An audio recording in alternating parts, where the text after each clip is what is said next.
Très bien, mesdames, messieurs, je crois que si on ne veut pas arriver à la fin de la journée avec 1 heure de retard sur l'horaire annoncé, on va commencer cette petite conférence.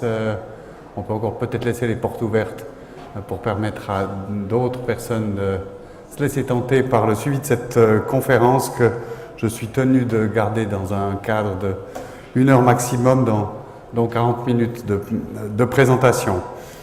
Alors, si on parle beaucoup ces derniers temps, ces dernières années d'obsolescence programmée, force est de constater que c'est fréquemment avec des exemples à l'appui qui viennent du domaine de l'électronique, voire de l'informatique.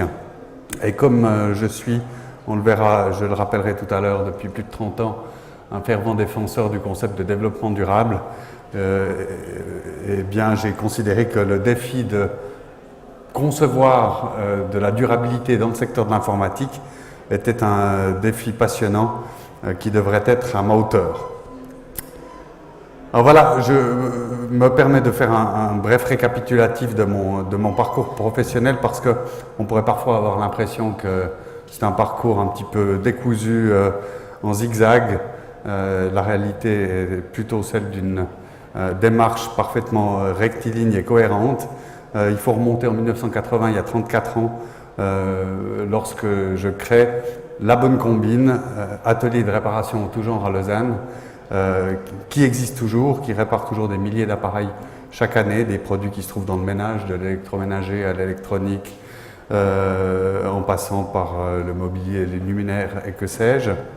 Objectif, déjà à l'époque, essayer de lutter contre le gaspillage.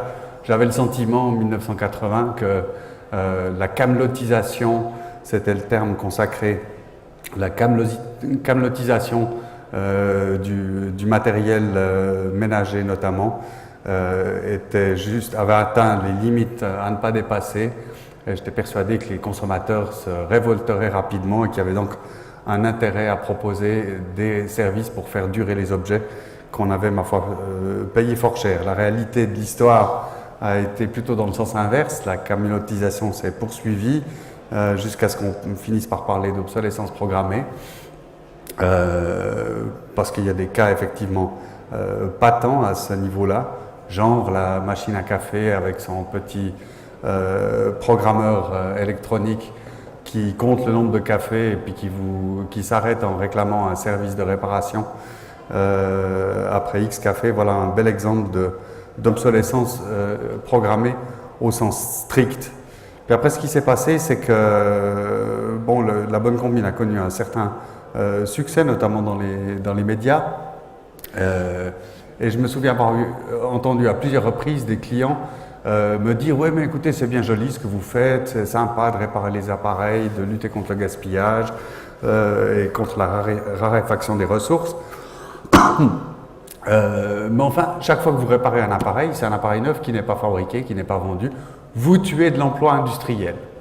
Et cette idée m'a tellement dépassé qu'on puisse avoir dans la population une telle idée que je me suis engagé sur le tard à reprendre des études à l'école des HEC de Lausanne pour essayer de savoir, bon sang de bonsoir, mais qu'est-ce qui, dans la théorie économique libérale, exigerait qu'on détruise la planète pour pouvoir soutenir le développement économique? Évidemment, vous ne serez pas surpris d'apprendre que rien de tel ne figure dans aucune théorie économique classique ou néoclassique, c'est même exactement le contraire, puisque dans la théorie néoclassique, à l'équilibre général des marchés, dans une situation dite de concurrence parfaite, le bénéfice des entreprises est de zéro et on est dans une situation d'allocation optimale des ressources, en ce sens que le maximum de satisfaction et de bien-être est procuré aux consommateurs sous contrainte du minimum d'input en intrants, capitaux, main-d'œuvre, matières premières et énergie. Donc, si l'économie fonctionnait réellement telle que la théorie l'a décrit, on devrait arriver à une situation qui se rapprocherait assez de ce que postule le développement durable, qui lui rajoute la notion de raréfaction des ressources. Sorti de ces études, je me suis dit qu'après avoir réparé pendant 15 ans les camelotes fabriquées par d'autres, j'allais essayer d'apporter du conseil aux fabricants pour fabriquer dans une perspective durable. J'ai fondé le bureau d'investigation sur le recyclage et la durabilité. Et puis les rencontres du hasard ont fait que je me suis retrouvé candidat puis élu au Grand Conseil vaudois et 5 ans plus tard, candidat et élu à la succession de Philippe Bieler, qui était le premier conseiller d'État vert dans le canton de Vaud. Pendant cette dizaine d'années passées à la tête du département des infrastructures, j'ai beaucoup fait avancer l'idée de développement durable, mais j'ai notamment eu la responsabilité de l'informatique et beaucoup promu les solutions open source qui s'imposent théoriquement encore plus dans les collectivités publiques que dans les entreprises privées, ces dernières étant plutôt en concurrence. On pourrait imaginer que l'esprit coopératif des logiciels libres devrait mieux fonctionner entre collectivités publiques. On ne sait pas tout à fait ce qu'on observe, mais en réalité, il y a bien des domaines où, pour la même tâche publique, les 23 cantons inventent ou se font vendre 23 solutions informatiques pour gérer le même genre de problème. Résultat, j'ai fait en sorte que le mouvement de mutualisation de solutions informatiques entre collectivités publiques suisses, voire au-delà, s'accélère, et le canton de Vaud a mis à disposition des autres cantons toute une série de logiciels dans la plateforme CAMAC qui gère le complexe processus de demande et d'octroi des permis de construire, qui est déjà utilisé par plusieurs cantons, dont le Tessin, 2 cantons alémaniques et 3 cantons romans. Et puis, ben voilà, j'ai pris ma retraite politique. J'avais assez donné, atteint les objectifs que je m'étais donnés dans cette fonction. Et puis, parmi une dizaine de projets, il y avait celui de promouvoir les logiciels libres dans la vraie vie. Et c'est comme ça que j'ai été amené à créer Why Open Computing, qui veut vendre les premiers ordinateurs durables, évidemment sous Linux. Je vous expliquerai en quoi l'un est absolument indissociable de l'autre. Alors, intéressant de noter qu'en tant que distributeur suisse du domaine de l'informatique, nous avons dû adhérer à la SWICO, qui est l'association des entreprises du secteur, qui accessoirement gère la taxe anticipée de recyclage. Et puis qu'à ce titre-là, on reçoit leur rapport. Et le dernier rapport annuel que j'ai reçu, qui portait sur le bouclement de l'exercice 2012, nous présentait ce tableau assez effrayant, avec l'évolution des quantités totales de déchets électriques et électroniques en Suisse entre 2000 et 2012. Vous voyez qu'on est à peu près stable entre 2000 et 2002, mais entre 2002 et 2012, on passe de quantité totale de 35 000 à 130 000 tonnes de déchets en Suisse, multiplication par 4. Alors, je ne veux pas dire que c'est une preuve de l'obsolescence programmée, mais à l'évidence, l'activité économique comme le nombre d'appareils qui se trouvent dans les ménages ou les entreprises n'a pas été multiplié par 4 en 10 ans. Il y a certainement cette dimension de raccourcissement de la durée d'utilisation, de la durée de vie de ces appareils. Alors comment s'y prennent les marques et les fabricants pour gérer, on va dire, si ce n'est provoquer cette obsolescence accélérée? Je vois en tout cas deux leviers principaux. Le premier, bien sûr, ce sont les logiciels qui ne sont pas compatibles. En gros, vous avez certainement tous, une fois ou l'autre, vécu cette mésaventure, voulant utiliser un nouveau logiciel pour pouvoir ouvrir des fichiers qui vous ont été transmis de l'extérieur. Vous apercevez qu'il faut changer l'OS parce que l'OS est trop vieux pour supporter le logiciel. Puis le nouvel OS, vous ne pouvez pas l'installer sur votre machine qui n'est pas assez puissante, pas assez récente, ou qui a des composants qui ne sont plus gérés par le nouvel OS. Donc vous changez l'ordinateur, puis à la fin vous apercevez qu'il n'y a plus moyen de trouver un driver pour votre vieille imprimante sur cette nouvelle machine, et vous changez encore l'imprimante et Dieu sait quoi d'autre. Ça, c'est vraiment la manière la plus aisée et facile de forcer les consommateurs à renouveler de manière anticipée leurs équipements soft et hardware conjointement. Puis après, il y a le caractère démontable et donc la possibilité qui existe de réparer ou de mettre à niveau votre machine pour qu'elle soit toujours dans la course bien des années après son achat. Respectivement les prix des réparations ou des pièces détachées. Alors sur le caractère démontable ou peu démontable, je ne peux pas m'empêcher de briser une lance à l'encontre de Apple qui a certainement la palme en la matière. J'ai vu récemment une petite vidéo du démontage du dernier MacBook Pro Retina. Il faut juste savoir 2-3 choses quand même. Pour ouvrir le boîtier, juste pour ouvrir le boîtier, il vous faut un outil spécial qui est un tournevis qui a été inventé par Apple pour Apple, tournevis pentalobé, alors que la plupart des outils du type Torx sont hexalobés. Donc sans l'outil que vous ne trouvez évidemment pas dans un commerce quelconque, qu'on peut dégoter sur Internet, il est vrai, sans l'outil, vous n'ouvrez même pas votre appareil. Puis après, si vous l'ouvrez, c'est généralement statistiquement pour faire la première chose, réparer la première chose qui tombe en panne dans un ordinateur portable, c'est l'accumulateur qui a une durée de vie qui peut osciller selon l'usage qu'on en a, entre 18 mois et peut-être 3 ans. Eh bien, les accumulateurs dans cet appareil, ils sont collés dans le boîtier. Donc, il faut trouver des combines incroyables pour parvenir à réchauffer la colle, décoller la batterie, puis enfin la remplacer. C'est juste invraisemblable d'imaginer que le composant le plus évident, enfin qui devrait être renouvelé un peu comme les pneus d'une voiture plusieurs fois sur la durée de vie de l'appareil, ne puisse être changé par le consommateur lui-même, ni même par le petit réparateur du quartier ou le fils de la voisine, qui touche un peu.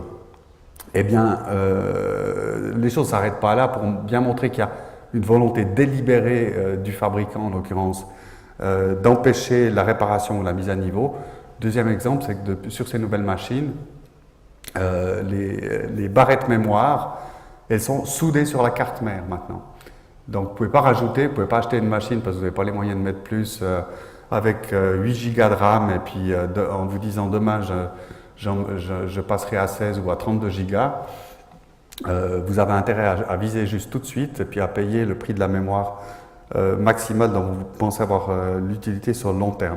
Malheureusement, la plupart des gens ignorent cette impossibilité de mise à niveau. Puis alors où les choses commencent à devenir assez retorses, c'est quand on découvre que le disque SSD, parce qu'évidemment il n'y a plus de disque mécanique dans ces machines, le disque avec la mémoire flash qui fonctionne comme un disque dur, c'est une technologie tout à fait standard que plusieurs fabricants produisent, sauf que Apple a fait développer un connecteur spécial au lieu d'utiliser le connecteur mSATA qui est utilisé par tous les autres constructeurs. Ils ont fait développer un connecteur spécial, ce qui fait que si vous voulez avoir un disque SSD plus gros parce qu'il est tombé en panne, qui tient plus, qui conserve plus la mémoire, vous n'avez pas d'autre choix que de passer à la caisse chez Apple, qui vraisemblablement vous convaincra qu'il n'y a pas beaucoup à rajouter pour avoir un appareil neuf de la dernière génération. Voilà le genre de choses que l'on voit. Puis sur la politique des prix, juste une petite anecdote, je ne vais pas être très long là-dessus, mais il y a quelques mois, à la Bonne Combine précisément, un client est venu rapporter un laptop avec un écran cassé, parce que malheureusement il l'avait posé sur une chaise, puis après il s'est assis sur la chaise en oubliant que l'appareil était posé dessus. Écran brisé. Le prix de la pièce chez l'importateur à Zurich, 700 francs. Mais il se trouve, et c'est là qu'on voit qu'il y a des politiques tarifaires qui vont vraiment dans le sens d'une obsolescence programmée. C'est qu'exactement la même pièce, on peut la trouver sur Internet et se la faire livrer dans les 3 jours depuis le Canada pour 70 $. C'est moins du 10e du prix. Alors, bien évidemment, dans le premier cas, 700 francs la pièce plus la main-d'œuvre, la personne, même sur un laptop qui a 2 ans et demi, dans le cas précis, renonce à faire la réparation, achète à nouveau. Dans le second cas, 70 $ plus la main-d'œuvre, c'est évident que la réparation sera effectuée. Voilà, malheureusement, il y a des limites à tout, comme le disaient déjà les économistes du Club de Rome, une croissance infinie, c'était à la fin des années 70, une croissance infinie dans un monde fini, c'est pas possible. Eh bien, figurez-vous que que les industriels commencent à s'en inquiéter. D'une part parce qu'on commence à prendre la mesure des impacts de la production, des impacts environnementaux de la production de ces appareils. Là, vous avez un petit graphe qui sort d'une étude du Laboratoire fédéral d'essai sur les matériaux, l'EMPA, avec à gauche les impacts sur l'environnement de la fabrication, au milieu les impacts sur l'environnement de l'utilisation, puis à droite, les impacts sur l'environnement, en réalité les bénéfices liés à la récupération de matières premières notamment, les bénéfices du recyclage, de la phase d'élimination. En bleu foncé, ce sont les ordinateurs de bureau avec écran cathodique, on va les oublier parce qu'ils n'existent plus. En vert, ce sont les ordinateurs de bureau avec un écran plat. En orange, les ordinateurs portables. Ce qui est intéressant de noter ici, c'est qu'entre la colonne fabrication et puis la colonne correspondante utilisation, il y a à peu près un facteur 4 à 5. Ça veut dire que sur la durée de vie, l'ordinateur, que l'on vous invite à remplacer plus rapidement parce que le nouveau est plus écologique, eh bien, va engendrer un impact sur l'environnement 5 fois inférieur à celui qu'il a déjà provoqué lors de sa fabrication. Conclusion en termes de développement durable, il n'y a qu'une seule réponse à apporter, c'est faire durer ces appareils le plus longtemps possible. Et puis maintenant, on s'aperçoit, justement, c'est ce que je disais à l'instant, les industriels commencent à se rendre compte que ceci ne pourra pas aller à l'infini, qu'il y a certains composants absolument nécessaires à la fabrication de ce genre d'appareils qui sont en voie de raréfaction totale, voie d'épuisement à des horizons de 10, 15, 20 ans, et qui se sont décidés, là c'est de nouveau la SWICO en collaboration avec l'EMPA, qui se disent maintenant on va essayer déjà de récupérer l'indium et le néodyme, qui sont deux de ces métaux que l'on dit sensibles pour leur rareté et les conditions dans lesquelles ils sont extraits et qui commencent à manquer. Et on va essayer de récupérer ça, quelques milligrammes par kilo, dans des montagnes de déchets. Aujourd'hui, ces métaux sont malheureusement perdus. Donc, on voit bien qu'on sera gentiment amené à concevoir une économie circulaire fermée sur elle-même, un peu comme la nature fonctionne, où les déchets des uns servent à la croissance ou au développement des autres, dans une boucle fermée. Excusez-moi. Alors comment Y va-t-il faire pour réaliser, concrétiser l'objectif d'ordinateur durable, qui puisse durer plutôt 10 ans que 3 à 5, comme ça semble être le cas aujourd'hui? Eh bien tout d'abord c'est la qualité de démontabilité, pas tellement la qualité intrinsèque, parce qu'au fond il s'agit de composants pour la plupart du temps assez standards de fabrication Intel ou normalisés, qui peuvent aisément être remplacés, et c'est ainsi que l'appareil est extrêmement démontable avec un tournevis courant que tout le monde a dans le ménage.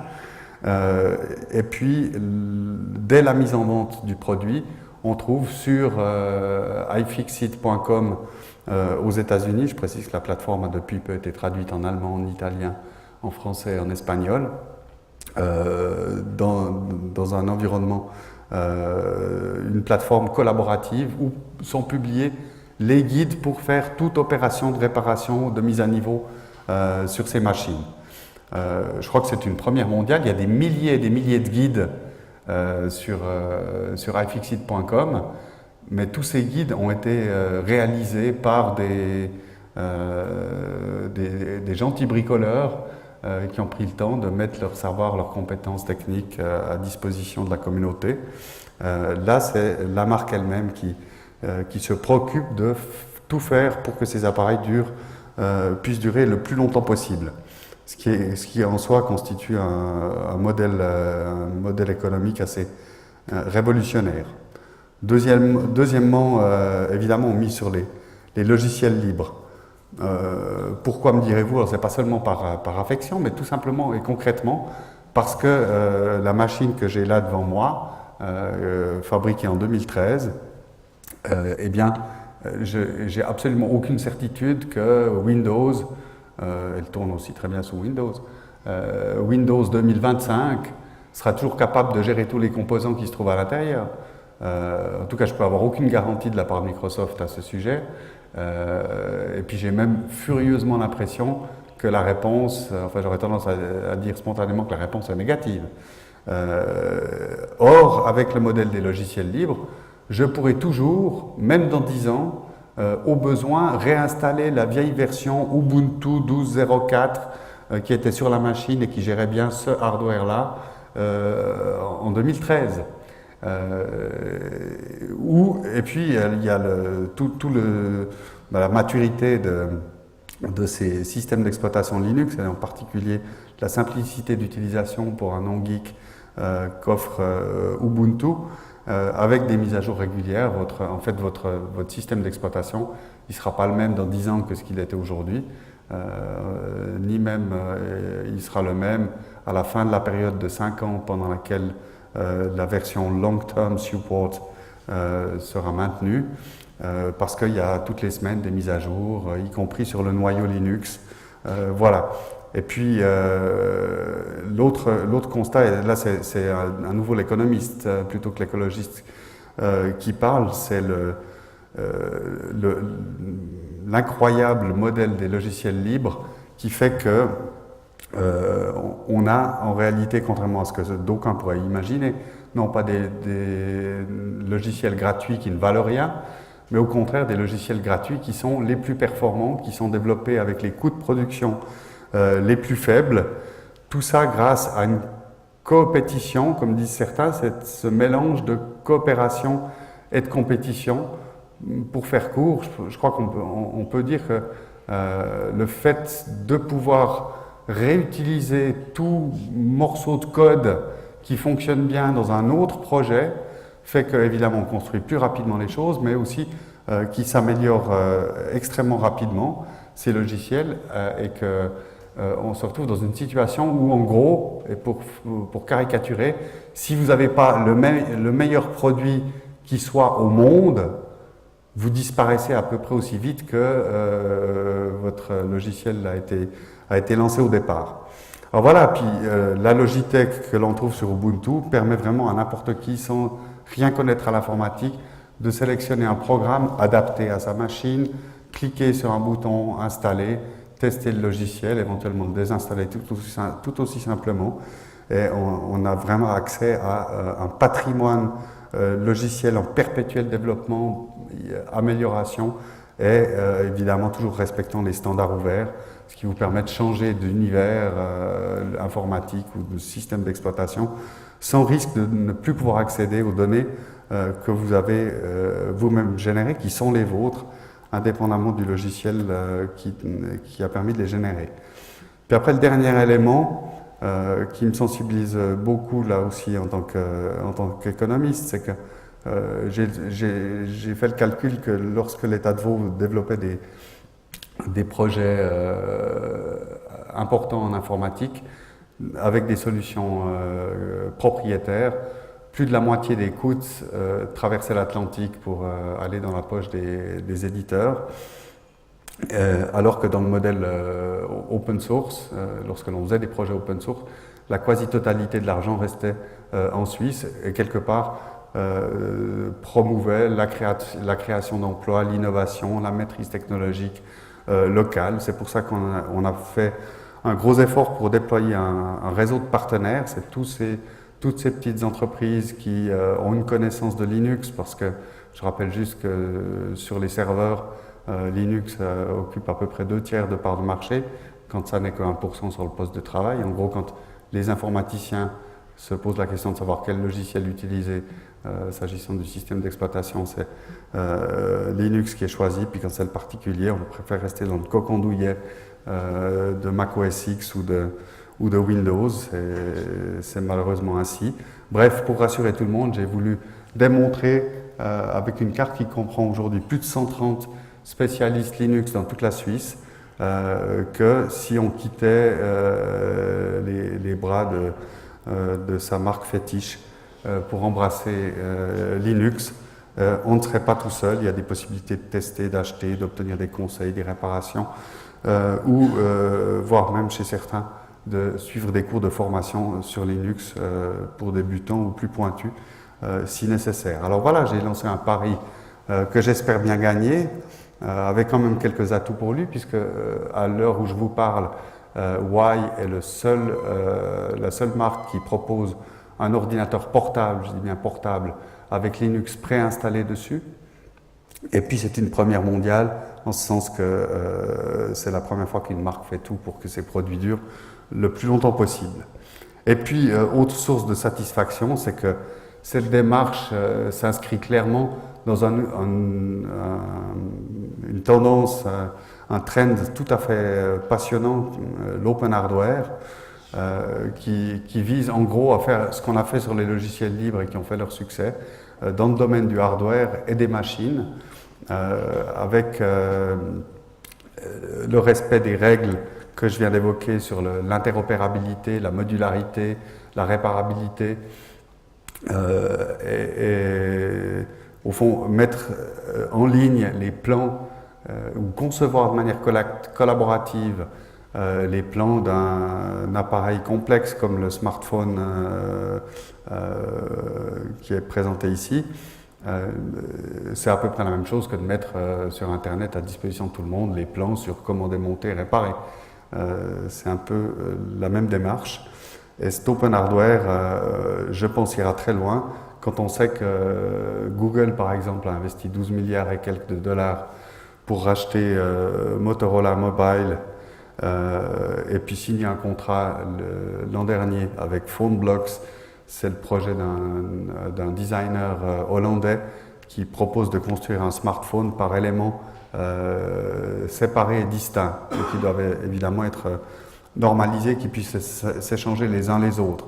Pas seulement dans un but de réparation, mais parce que vous pourriez avoir besoin d'un écran plus grand, parce que, voilà, parce que vous avez une mauvaise vue, que sais-je, ou bien parce que vous avez envie de renoncer peut-être à la caméra, je dis n'importe quoi, au profit d'un accu de plus grande capacité qui vous permet, dans un long trek de 10 jours sans prise électrique, d'aller plus loin.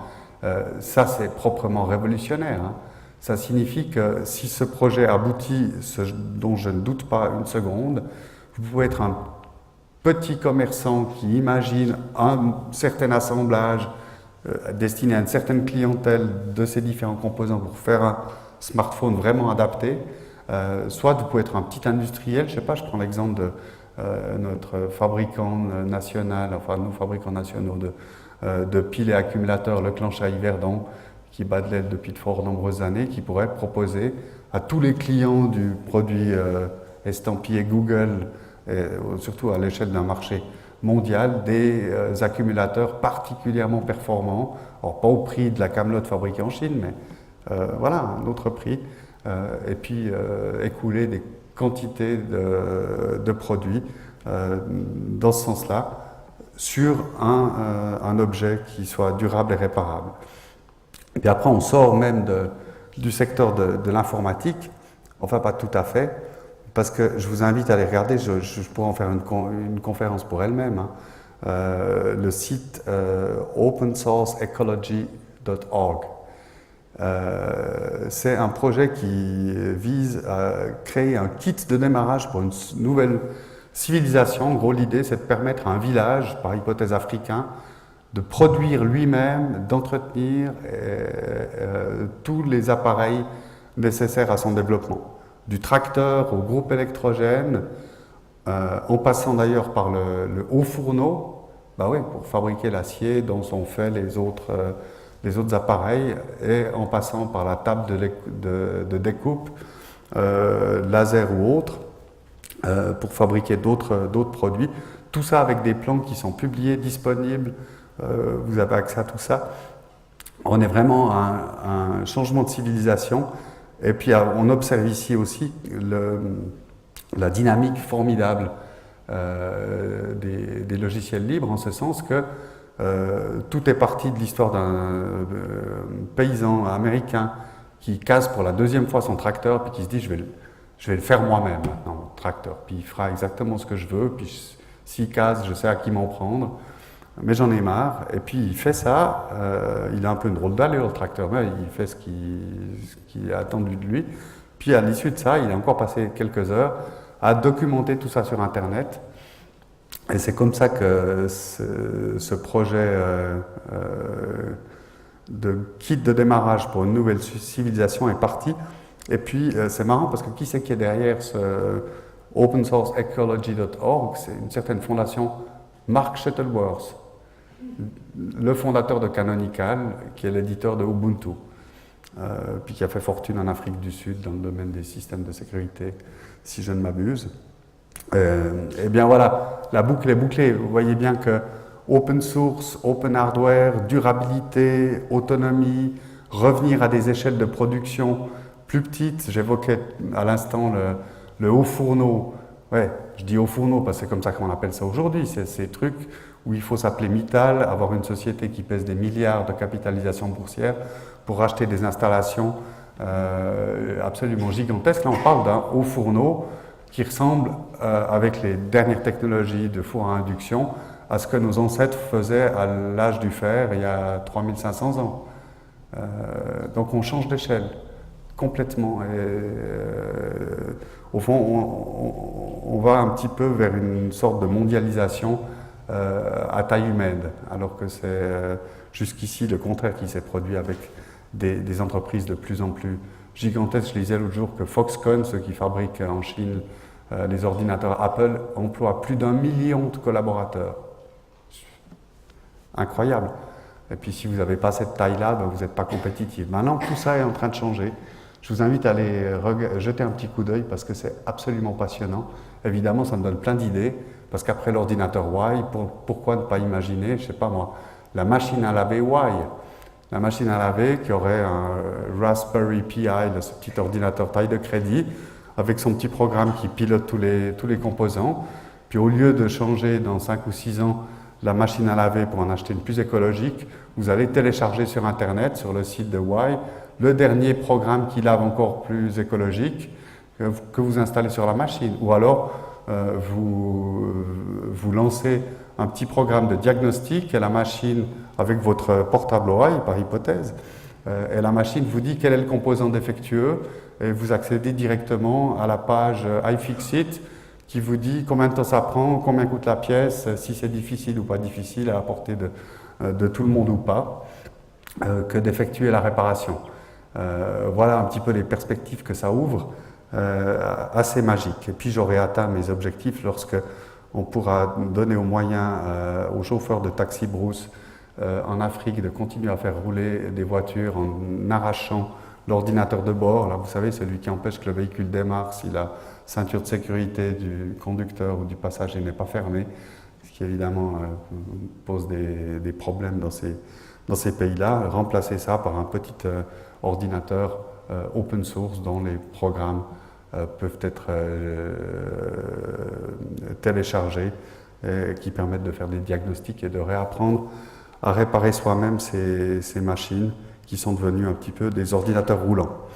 Alors voilà, j'ai magnifiquement tenu mon temps de parole, et puis j'espère avoir suscité votre curiosité, et puis on peut maintenant passer à une petite séquence de questions-réponses. La parole est à qui veut la prendre. Il y a un micro qui va être apporté à qui a un commentaire à faire. Alors, qui veut passer en premier ?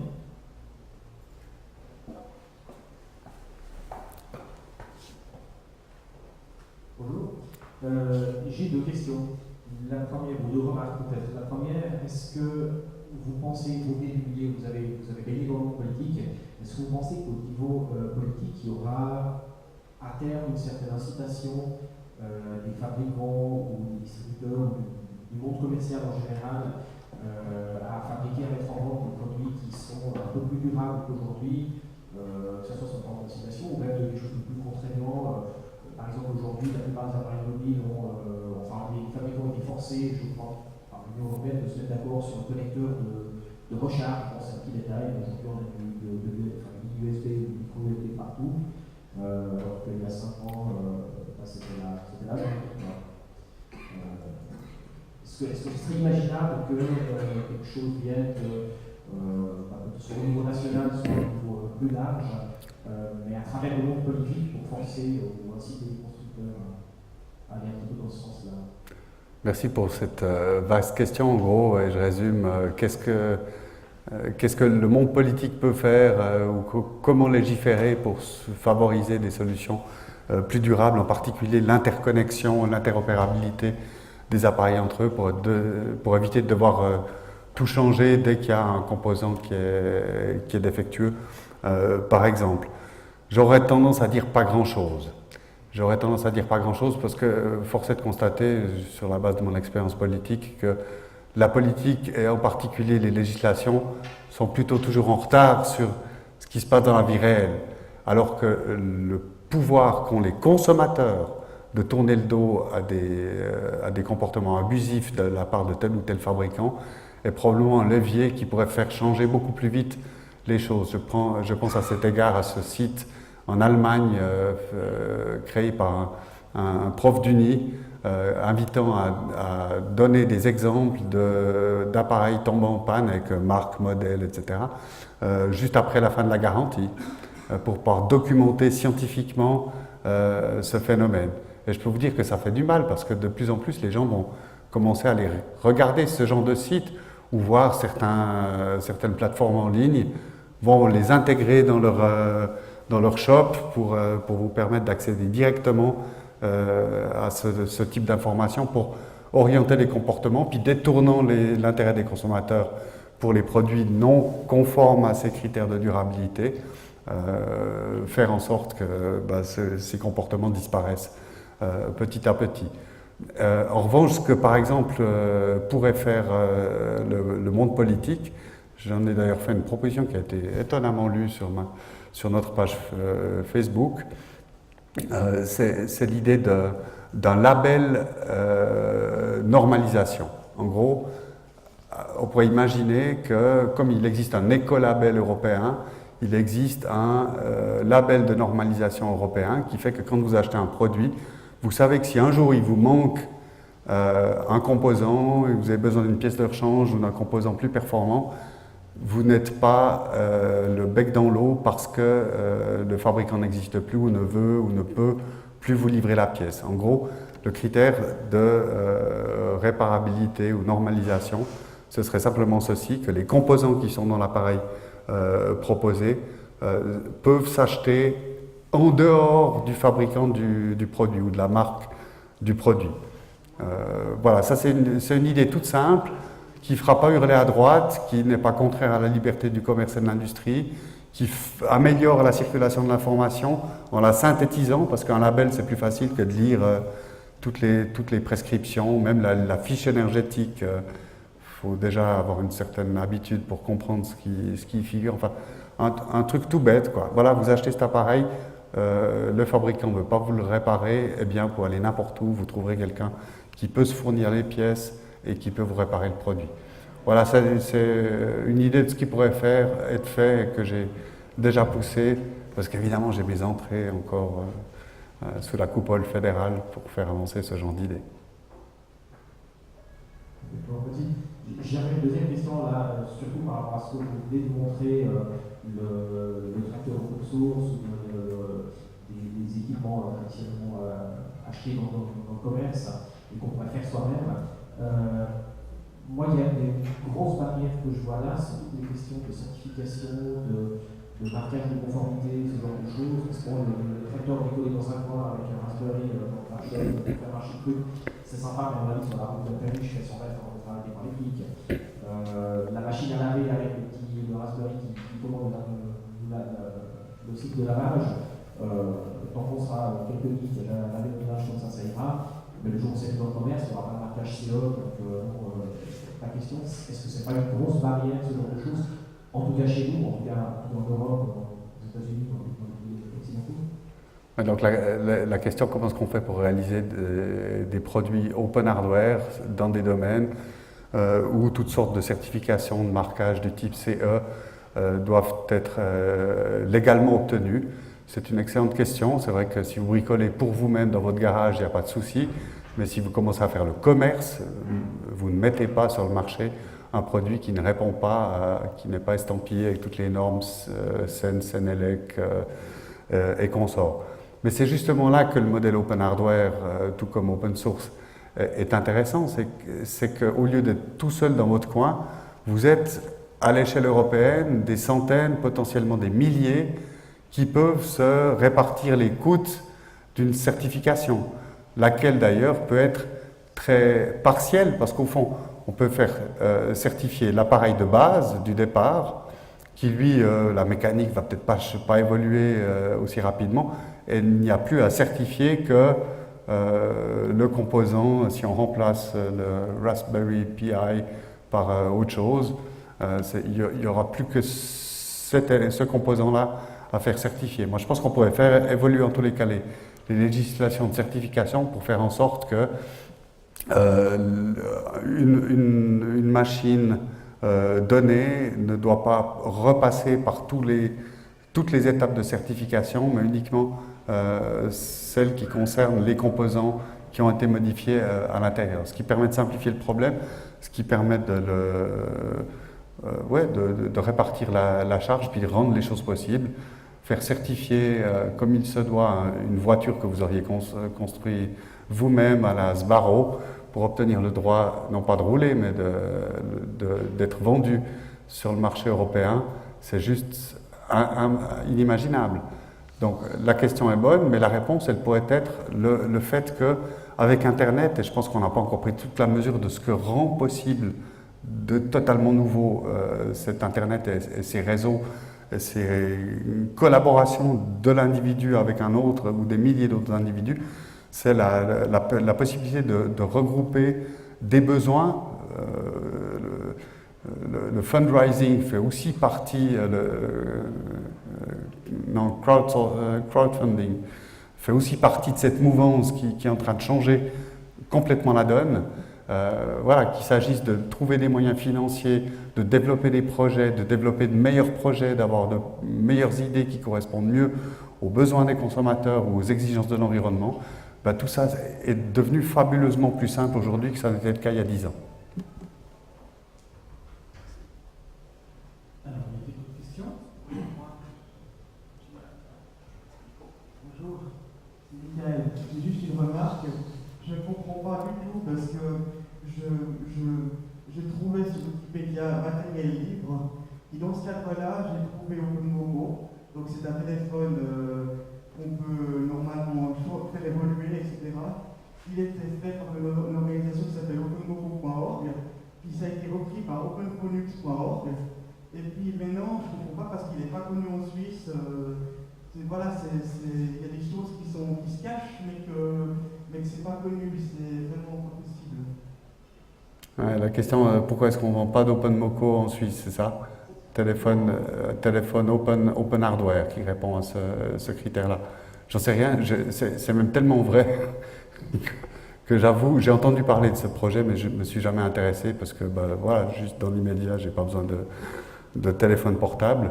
Mais je pense que ces projets-là ont de l'avenir, notamment avec toutes les polémiques qui tournent autour de la manière dont certaines agences américaines, notamment, espionnent nos conversations téléphoniques, nos mails et le reste. Je pense qu'on aura besoin de solutions ouvertes, et notamment ouvertes à l'examen du fait qu'elles ne comportent pas de failles.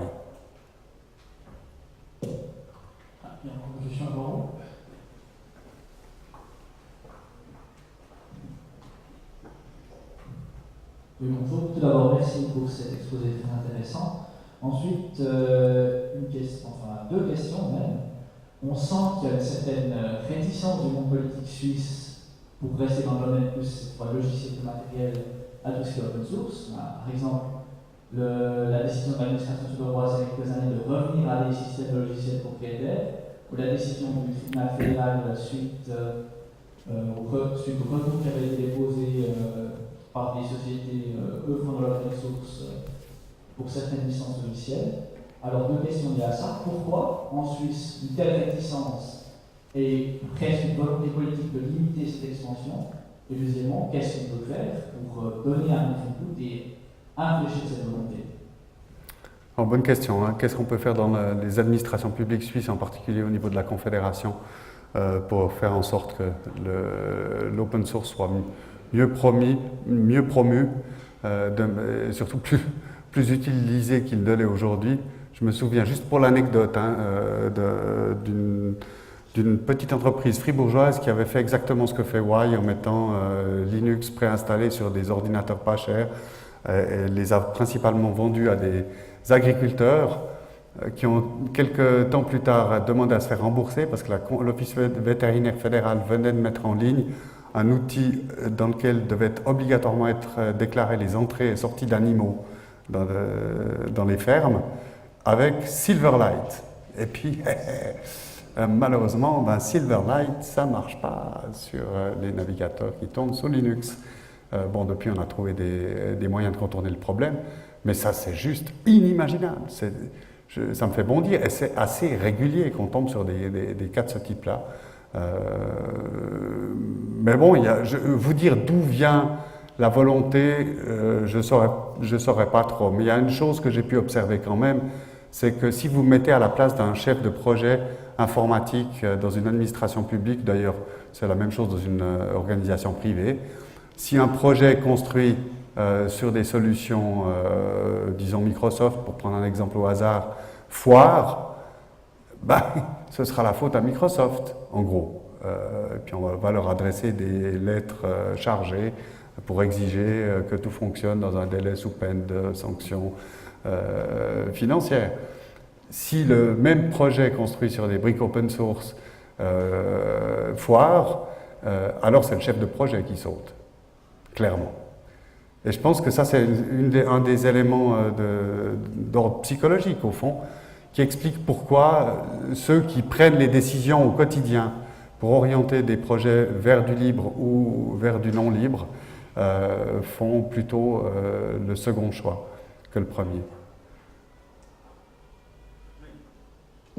Une dernière petite question? Non. Bon, je crois qu'on a terminé. Merci beaucoup. Merci. Merci à vous.